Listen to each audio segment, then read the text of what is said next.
ব্যবহার করি, তরকারি খোসাগুলো সার করে ওগুলো ব্যবহার করি। তো আমার কথা আসলে একটা নারী ও কিশোরী কেন্দ্রে কি করেন? কিশোরী কেন্দ্রে আমাদের ছাত্ররা তো চলে যাবে কিছুদিন পরে। এখন আমাদের একটা অনুরোধ থাকবে আপনাদের কাছে, ওই আমাদের উইমেন সেন্টার আমরা কিভাবে মানে আপনাদের সহযোগিতা পেয়ে ওইটা আমরা স্থগিত রাখবো, ওটা আমাদের একটু সহযোগিতা করবেন। আমরা মাসে 2বার মিটিং করি কিশোরী কেন্দ্রে, ওটা এখন ওরা চলে গেলে এখন আমরা 15 জন সদস্য আছি, এখানে কমিটির মধ্যে সদস্য আছি। কমিটিকে সাহায্য করার পরে ওগুলা আমরা মানে ওটা চালাতে পারবো, এটা আমাদের একটু সহযোগিতা করবেন।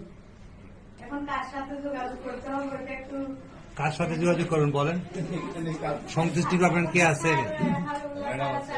এই যে দেখেন আপনার মহিলা বিষয়ক আছে আর আমাদের যুব স্যার আছে, তো ওনাদের সাথে আসবেন, যোগাযোগ করবেন।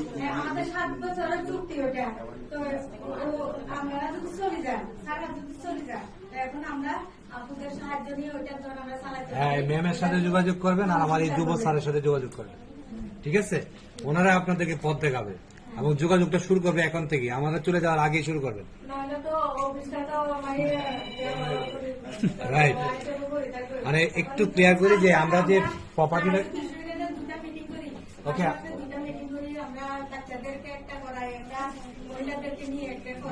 ওকে আপনার সত্য না, আমরা বলি যে সেন্টারটা যেটা করছি আমরা building structure, half building structure, এইটা একটা জায়গায় একজন জমি ল্যান্ড ওনার আমাদেরকে দিচ্ছে 7 ইয়ার্স, তার সাথে এগ্রিমেন্ট এই জায়গাটা আমরা তার মানে বিল্ডিংটা থাকবে এবং আমরা চলে গেলেও এটা গভর্নমেন্ট বা যে কেউ এটা টেক ওভার করে চালাতে পারে। এবং আমরা চাই যে আপনারা যদি চালাইতে চান তাহলে এই সংশ্লিষ্ট ডিপার্টমেন্টের সাথে যোগাযোগ করে আপনারা চালাবেন। ওকে ওকে, থ্যাংক ইউ। আমার যে আপনাকে ধন্যবাদ। ওকে, উপস্থাপন করতে পারছেন, এটা একটা বড় অ্যাচিভমেন্ট আমাদের মেয়েদের জন্য। কারণ আমরা যদি না বলি আমাদের সমস্যাটা আসলে কেউ জানবে না। দ্বিতীয়ত আপনারা যে কাজে সম্পৃক্ত হচ্ছেন, বিভিন্ন কর্মে সম্পৃক্ত হচ্ছেন, পরে আপনি বলবেন আমার এই সমস্যার সমাধান কিভাবে করে, তখন তাদের কোনো ফি থাকলে সরকারি ফি থাকে সেটা দিয়ে সমাধান করার চেষ্টা করবে, ঠিক আছে? তাহলে হয়ে গেল। কিন্তু আপনি যদি বসে থাকেন যে না আমি এখানেই থাকবো, কোনো যোগাযোগ করবো, তাহলে কিছু সমস্যার সমাধান হবে না। আপনার শরীর খুব খারাপ, মাথা ব্যথা, পেট ব্যথা, গাড়ি জ্বর, এই দিনে কি বাসায় বসে থাকা যায়?